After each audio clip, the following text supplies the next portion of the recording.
Iniciando la parte de manejo, recuerdan que en la clase anterior habíamos terminado con respecto a la parte de alimentación, así que en lo que refiere a la cuestión de manejo tenemos que pensar en cuatro cuestiones importantes, como bien dice ahí: el arreo, el encierre, el descorne y el transporte de los animales. Esto es importantísimo. Con respecto al arreo, no debemos usar palos, ¿sí? No debemos usar rebenques, no debemos usar picana. Sé que en muchos sistemas productivos es difícil desterrar estas viejas costumbres, pero hay alternativas que son muy válidas y favorecen no solo el manejo per se, sino que a su vez favorecen desde el punto de vista del bienestar animal, que es una de las patas, uno de los conceptos más importantes que tenemos que tener en cuenta al momento de la producción, ¿sí?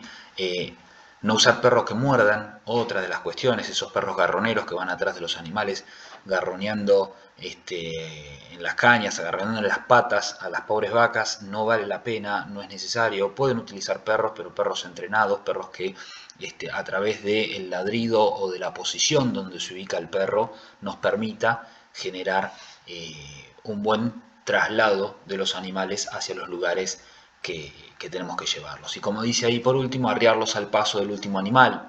Muchas veces sucede que la persona está apurada, que está llevando los animales a la manga, está apurada, lleva un animal que es un poquito más asustadizo, o que, digamos, con el poco contacto que tienen con el personal de campo. Animales, un sistema de cría, no es muy cotidiano que los animales, que las personas constantemente estén en contacto con los animales, a diferencia de lo que es un sistema tambo. Entonces, en estas situaciones suele suceder que frente a algún manejo, alguna necesidad apurada de llevar animales a la manga, utilicemos estrategias que no son las correctas y pueden generar obviamente no solo afectarlos desde el punto de vista del bienestar animal, que uno dice, bueno, por ahí que venga un perro, que utilice algún palo, algún rebenque, una picana, también puede generar, inclusive, que eso no está bien, inclusive puede generar pérdidas productivas, ¿sí? Que también lo vemos en el encierre o en el transporte. Muchas veces sucede que por el hecho de querer que el animal haga cosas que no está preparado para, o se encuentra en una situación por demás estresante y uno le exige que cumpla con tal o cual requisito sin que esté entrenado para eso, muchas veces en el uso excesivo de estas cosas generamos pérdidas productivas, generamos pérdidas donde la carne que vamos a estar vendiendo puede tener algún machucón, puede tener algún descarte que después se realiza en el frigorífico, y básicamente estamos perdiendo rinde al gancho, estamos perdiendo productividad. Entonces no tiene sentido. Hay alternativas como es el uso de palos con banderas. Hay muchos videos en internet que se pueden encontrar, que se los voy a dejar subidos al Classroom, así que estas cuestiones son importantes a tener en cuenta. Con respecto al encierre, lo que dice ahí, tenemos que evitar golpear los animales con el cepo, con el berijero o mientras los vamos trasladando en el embudo. Esto, una de las cosas que suele suceder es cuando estamos metiendo los animales, obviamente que los animales cuando entran en una manga no están esperando,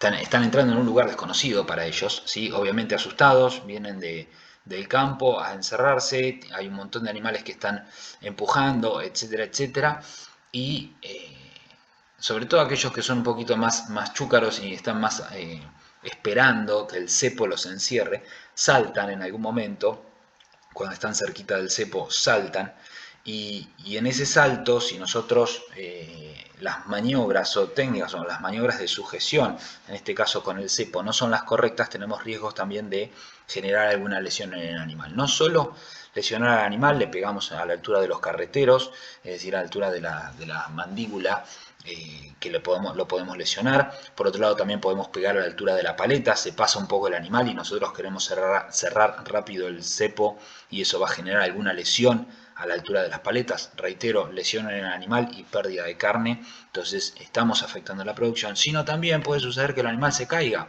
en la manga. Un animal caído en la manga es una complicación desde muchos puntos de vista. Por un lado, tener que retirar un animal caído en una manga, un animal de 300, 400 kilos, 500 kilos, levantarlo no es sencillo.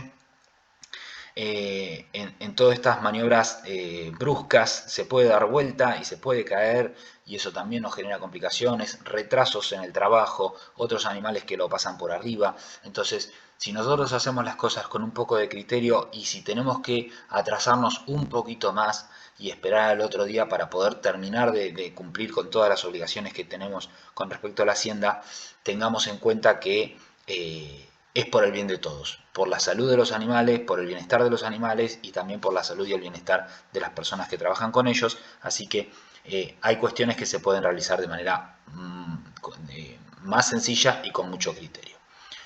Ahí también dice que tenemos que, obviamente, desde el punto de vista animal y desde el punto de vista productivo, tenemos que asegurar el suministro tanto de alimentación, eso tiene que ser obligatorio, sin comer el animal no produce, sin comer básicamente el animal se le dificulta su vida. También tenemos que asegurarnos el suministro de agua. El agua es el principal nutriente. A ver, hay una frase que es muy conocida, que es el contenido de agua del cuerpo es aproximadamente el 70%, así que sin agua no hay vida, por lo cual tenemos que tener asegurado el suministro de agua y que ese agua sea tanto en cantidad como también calidad. ¿Sí? Calidad de agua, porque muchas veces no tenemos en cuenta algunas cualidades particulares del agua que nos pueden traer problemas sanitarios, productivos, etcétera, ¿sí? A veces en el agua tenemos algunos compuestos químicos que nos pueden generar después alguna deficiencia de otros minerales dentro del animal. Entonces, estas cuestiones de análisis de agua, de calidad de agua, también es importante porque, reitero, es el nutriente más importante que reciben los animales, que recibimos nosotros como seres humanos, y es una de las cuestiones a tener en cuenta. Y por último, dentro de las cosas que nos tenemos que asegurar, además del bienestar animal, como habíamos visto anteriormente, es la sombra. Los animales sombra y muchas veces, dependiendo de dónde estemos ubicados, cortinas de viento, ¿sí? Las cortinas de viento, como pueden llegar a ser árboles, esos también nos favorecen desde el punto de vista de la sombra, sobre todo en verano, con altas temperaturas. Eso puede generar un estrés en el animal, un estrés hídrico, nos puede generar pérdidas en la producción, nos pueden generar el estrés calórico, que se lo conoce también, dificultades del animal en respirar, dificultades en producir leche. Bueno, hay un montón de cuestiones que nos tenemos que asegurar. Por eso, con la provisión correcta de agua, con la provisión correcta de sombra, vamos a estar evitando la presencia de algunos problemas serios en la producción. Desde el punto de vista del descorne, esto ya lo habíamos visto con algunas razas en particular. El mejor ejemplo es el Hereford y el Paul Hereford. Tratemos de evitar animales que tengan cuernos y sobre todo aquellos animales que son dominantes. Muchas veces se pueden, a ver, hay una cierta transmisión genética de ciertos rasgos de comportamiento, pero lo importante es aquellos animales que son muy agresivos, tratar de evitarlos en el rodeo y sobre todo los animales con cuernos. Si la especie que estamos, si la raza, perdón, que estamos utilizando es una raza con cuernos, se puede aplicar, se puede hacer un descorne y es una manera que nos favorece o nos evita generar lesiones con otros animales o también inclusive lesiones con el personal que está trabajando. Con respecto al transporte, estas tres cuestiones son esenciales. La última, tenemos que arrancar con la última: camión en buenas condiciones, limpio, sin tablas rotas, piso sano. Los pisos muchas veces tienen alguna reja que les permite a los animales evitar que se resbalen. Fíjense cuando sube un animal a un camión, obviamente que está en un proceso de estrés importantísimo, sale del campo, lo suben a un camión y lo llevan X cantidad de kilómetros con ese animal en un proceso de estrés. Bostea mucho, la bosta es resbaladiza, entonces los pisos tienen que estar no solo sanos, sino también tener algún mecanismo que evite el deslizamiento de las patas del animal, porque un animal que se cae posiblemente no se levante más en un camión, lo pisan los otros animales se pueden caer encima de él y así sucesivamente. Esas cuestiones son esenciales. Las tablas rotas a los costados, chequeen que las tablas de los camiones de transporte, los camiones jaula, no tengan tablas rotas porque por ahí también pueden generar muchas lesiones en los animales. Esencial no enviar hembras con preñez a término. A partir de un determinado, no sé, el sexto o séptimo mes, evitemos cargar hembras a un camión, sobre todo en transportes largos, porque eso nos puede generar alguna pérdida de gestación, algún aborto. evitémoslo por todos los medios posibles. Y por otro lado, también desde el punto de vista del bienestar animal y desde el punto de vista productivo, no golpear con la puerta del camión. Muchas veces pasa, imagínense, nosotros ponemos un cargador, ya sea un cargador móvil de estos que vienen en la culata del camión o con algún cargador que tengamos en el campo, encerramos los animales la noche anterior, pasan 8, 12, 10, 12 horas todos los animales encerrados, viene un camión de culata, los queremos cargar, los queremos meter por un lugar donde los bichos no están acostumbrados, se encuentran con un lugar, en una situación estresante, muchas veces generan alguna dificultad en la cargada, empezamos a ponernos nerviosos, metemos los perros en el medio, empezamos a picañar a los animales, todo un montón de cuestiones que no son, que son comunes de observar y no son sencillas de desterrar y son cuestiones que podríamos y deberíamos evitar porque esto automáticamente repercute en la producción y repercute en el bienestar animal. Recuerden que tenemos que tener en cuenta el concepto de bienestar animal y no solo entender el concepto sino llevarlo a cabo. Y muchas veces después de todo ese cansancio, además de haber hecho de picañarlos, de pegarles a los animales o poner algunos perros, el último que está cargando viene el camionero y le suelta la cadena, la cadena con la cual levanta o baja la puerta del camión jaula, cuando está terminando de pasar y le pega, puede ser en la región de las paletas, en cualquier lado de la columna vertebral, en la región de las paletas, a mitad del lomo o inclusive en la grupa. Bueno, sin pensar, descartando el concepto básico que tenemos que entender de esto desde el punto de vista de bienestar animal, que ya pegarle a un animal no es correcto, punto uno. Punto dos, perdemos producción, muchachos. Le tiramos en el área ojo de bife, que es una de las de la carne que más se consume en la Argentina, le estamos afectando esa área porque le pegamos un portonazo en el medio del lomo. Entonces, estas cuestiones las tenemos que evitar. Si suceden, tenemos que ser lo suficientemente criteriosos para en el momento que sucede, después decirle a la persona, esto no vuelve a suceder, hablar con el jefe de esa persona, no me traes más este cargador, yo este tipo no lo quiero más, porque esta persona realmente está afectando la producción y está afectando a los animales. Entonces, estas cuestiones las tenemos que empezar a respetar y tenemos que ser nosotros, aquellos que no las respetan, tenemos que ser nosotros quienes le indiquemos que sí o sí tienen que respetar. Hay alternativas de manejo.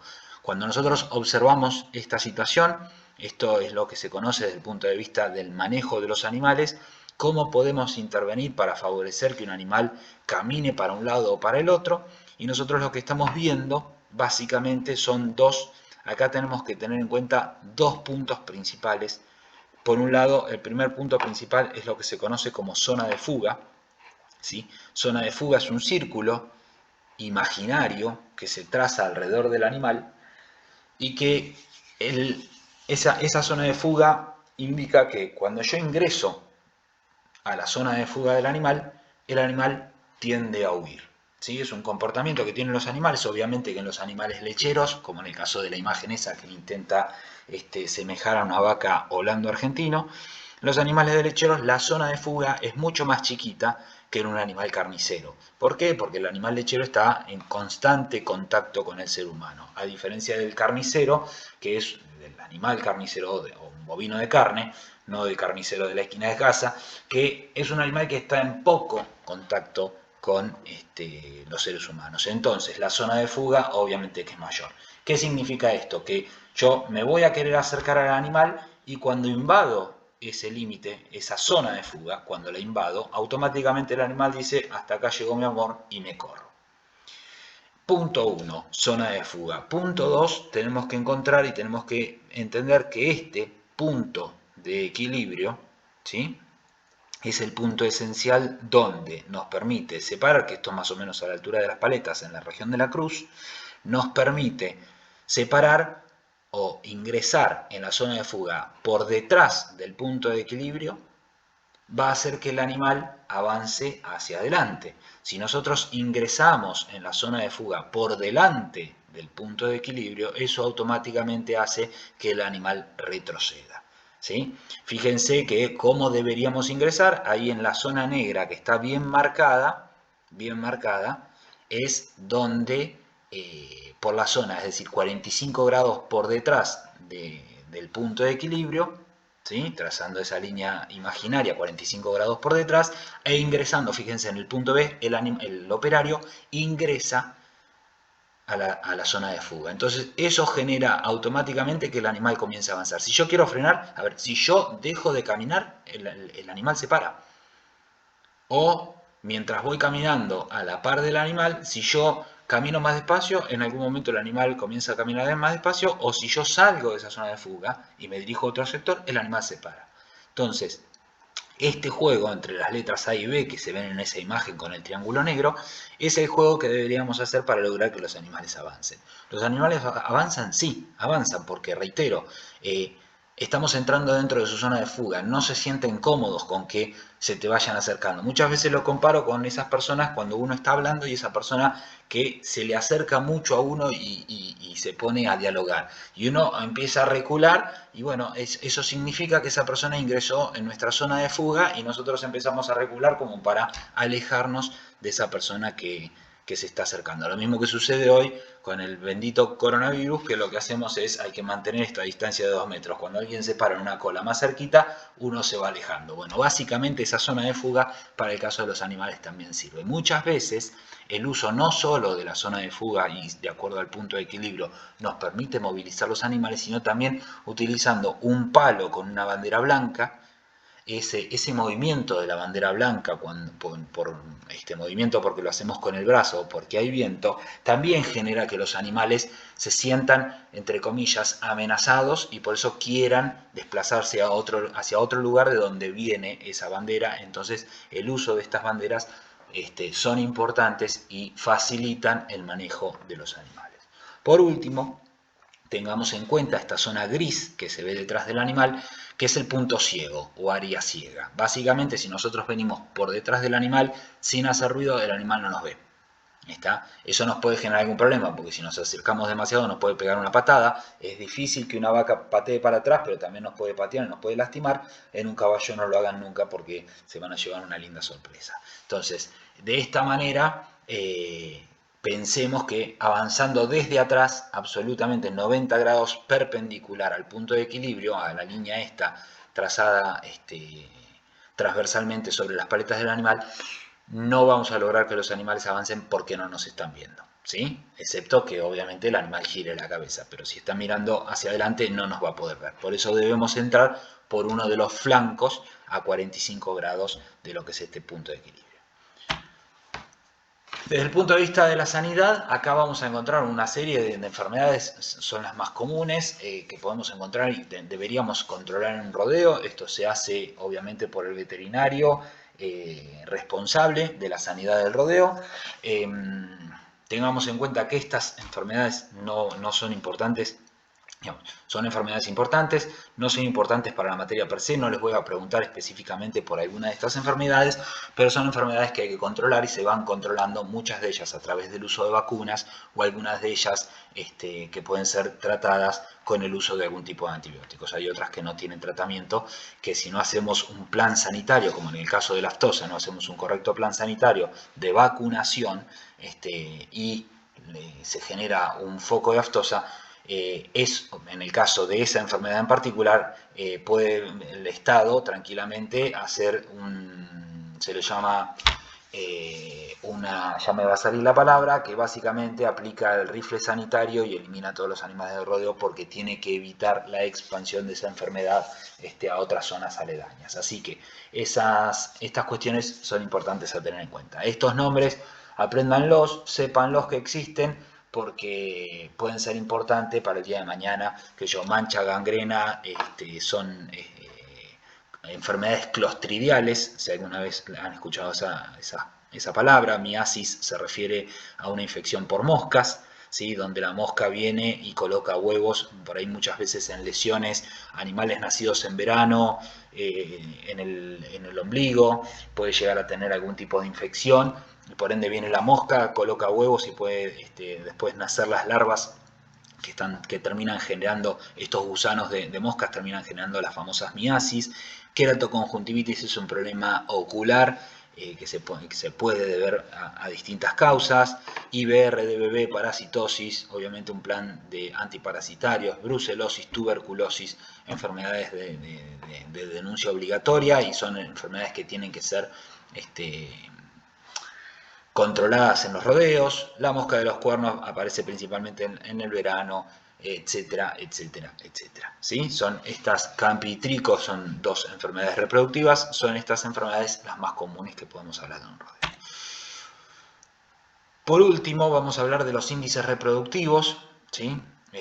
Vamos a hablar de índices reproductivos y productivos para la cría bovina. Hay tres índices reproductivos principales, que vamos a hablar del porcentaje de preñez, porcentaje de parición y porcentaje de destete. Desde el punto de vista del porcentaje de preñez, refiere a la cantidad de vacas o de vientres que terminaron preñados sobre, y esto fíjense que en las tres variables, en los tres indicadores, habla siempre del mismo denominador. El numerador es el que va por encima de la raya de la raya divisoria, y el denominador es el que va abajo, la cantidad de vacas a servicio. Todas las vacas que entraron en servicio, ese siempre va a ser el mismo denominador para las tres variables, para los tres indicadores reproductivos. Entonces, porcentaje de preñez es cantidad de vacas preñadas sobre cantidad de vacas en servicio, y si lo transformamos en porcentaje, obviamente lo tenemos que multiplicar por 100. Porcentaje de parición es vacas que parieron o terneros que nacieron sobre la cantidad de vacas a servicio, y el porcentaje de destete es cantidad de animales destetados sobre cantidad de vacas a servicio. ¿Por qué? ¿Por qué buscamos siempre el mismo denominador? Porque esto nos permite, es una manera sencilla y rápida de poder detectar algún posible problema. Si nosotros no usamos el mismo denominador, podemos tener algunos inconvenientes. Por ejemplo, si nosotros cantidad de vacas preñadas, porcentaje de preñez, sabemos que el porcentaje de preñez, voy a decir un número ejemplo, es 90%, sabemos que el porcentaje de parición termina siendo 88% y el porcentaje de destete termina siendo 85%, utilizando siempre el mismo denominador, básicamente estamos diciendo que hay un 15% de vacas que son improductivas, y que a su vez ese 15% de vaca improductiva, porque no me termina dando el producto que yo necesito, que es un ternero destetado, podemos saber dónde puede ser el máximo, el mayor o menor problema, porque en este caso nosotros, bueno, en ese 15% no son números para nada ilógicos, o son números esperables, pero sí podemos definir que tenemos un 10% de pérdida al momento del servicio, es decir, 10% de vaca vacía, no recuerdo los porcentajes, pero 3% de abortos, o 2% de aborto, y 3% de ternero muerto, o de mortalidad perinatal, ¿sí? Entonces, estas cuestiones son interesantes a saber. Por el otro lado, si yo no uso el mismo denominador, que serían cantidad de vientres en servicio, los porcentajes pueden variar.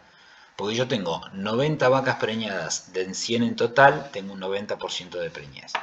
De las 90, si yo cambio el denominador, y en el caso del porcentaje de aparición, como denominador uso cantidad de vacas preñadas, que eran 90, y me nacen 89 terneros, 89 de 90 termina siendo un 99%. Entonces yo tengo un 90% de preñez y un 99% de parición, y no puedo haber parido más terneros que de las vacas que habían quedado preñadas. Entonces ahí es donde se empiezan a mezclar estas variables si no utilizamos el mismo denominador, o el denominador común, que en este caso es la cantidad de vientres a servicio. ¿Sí? Bien, excelente. No modificar el divisor, porque eso nos genera una complicación. Bien, desde el punto de vista de indicadores productivos, no reproductivos, pero sí productivos, que básicamente, a ver, los indicadores reproductivos también son indicadores productivos, porque me dan una noción de cómo estamos productivamente. Tenemos tres que son esenciales, o tres los más conocidos, con los cuales vamos a estar trabajando, y vamos a hacer algunos ejercicios que yo les voy a dejar acá en la presentación, y que ustedes después los van a tener que presentar como trabajo práctico. Creo que el que nos toca es el 4, van a ser 3 ejercicios que lo van a entregar como trabajo práctico número 4. Tenemos el primer indicador productivo, que es ganancia diaria de peso vivo o aumento diario de peso vivo. Lo pueden encontrar como cualquiera de esas dos denominaciones. Otro de los indicadores es la producción de carne, y otro de los indicadores puede ser la carga animal. Fíjense las unidades en las que se expresan estos indicadores.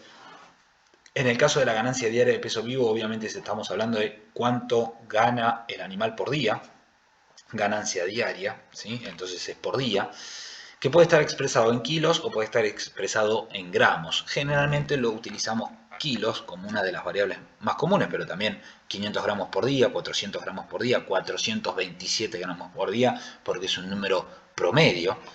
Y acá en esta fórmula lo que vemos es cómo se calcula la ganancia diaria de peso vivo. Nosotros todos los días al animal no lo podemos poner en una manga y en una balanza y pesarlo y ver de un día para el otro cuánto ganó. No podemos porque hay muchas variables que intervienen en el peso del animal. Si tomó agua o no tomó agua, en una toma de agua puede tomar 10 litros de agua y eso nos puede generar que finalmente son 10 litros más o 10 litros menos, 10 kilos más, 10 kilos menos.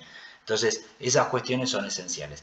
Sí conviene, si vamos a hacer un periodo de análisis de cuál es la ganancia diaria de peso vivo, sí convendría pesar a los animales en las mismas condiciones. Supongamos, si al momento de la salida del campo los vamos a estar desbastando durante 12 horas, es decir, lo encerramos a la noche o a la tarde para llevárselos en el camión a la mañana, que el camión lo vamos a terminar pesando, el peso inicial, que eran, no sé, 3, 4, 5, 6, 8, 10 meses antes, también deberíamos haberlo hecho con esas 12 horas de ayuno, porque eso nos permitiría tener una comparación un poquito más precisa que si lo hacemos a uno con el rumen lleno y con acceso al agua y el otro con el rumen un poco más vacío y sin acceso al agua durante 12 horas.